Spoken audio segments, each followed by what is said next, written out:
নতুনকৈ আমাৰ অসমৰ এজন বিধায়ক আছে।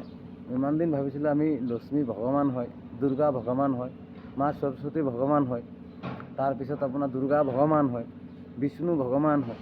এতিয়া দেখিছোঁ আগৰ দিনৰ মন্ত্ৰীহে আছিলে বোলে এইকেইজন, কিন্তু মই কোৱা কথা নহয়। কিন্তু আকৌ এইজনে চাওকচোন কৈ আছে আপোনালোকৰ আগতে আমাৰ দুৰ্গা এই সময়ত মুখ্যমন্ত্ৰী কোন আছিল সেইটো এতিয়া বিষ্ণু। লক্ষ্মী কোন আছিল? লক্ষ্মী ফাইনেন্স মিনিষ্টাৰ আছিল। সৰস্বতী কোন আছিল? এডুকেশ্যন মিনিষ্টাৰ আছিল। দুৰ্গা কোন আছিল? ডিফেন্স মিনিষ্টাৰ আছিল। যোৱাকালি আপোনাৰ ভাষণক লৈ কিছু চৰ্চা হৈছে সৰস্বতী সেই সময়ত মুখ্যমন্ত্ৰী কোন আছিল সেইটো এতিয়া বিষ্ণু।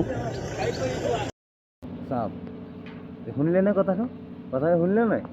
চাওক, এতিয়া আমি ভাবোঁ, আমি মুছলমানে ভাবিছোঁ হিন্দুৰ ভগৱান হয়, আমি শ্ৰদ্ধা কৰোঁ। সেইকাৰণে ভগৱান হয়, আপোনালোকে বেলেগ বুলি মাতে, আমি বেলেগ বুলি মাতোঁ, কিন্তু ভগৱান হয়। কিন্তু আপোনালোকৰ ভগৱান বুলি আমি জানো। সেইকাৰণে আপোনালোকৰ দুৰ্গা পূজা আমি যাওঁ, ঘূৰিব যাওঁ, কালী পূজাত যাওঁ, য'তে যি পূজা হয় তাতে আমি পাৰিলে আমাৰ সময় থাকিলে আমি গুচি যাওঁ চাবৰ কাৰণে।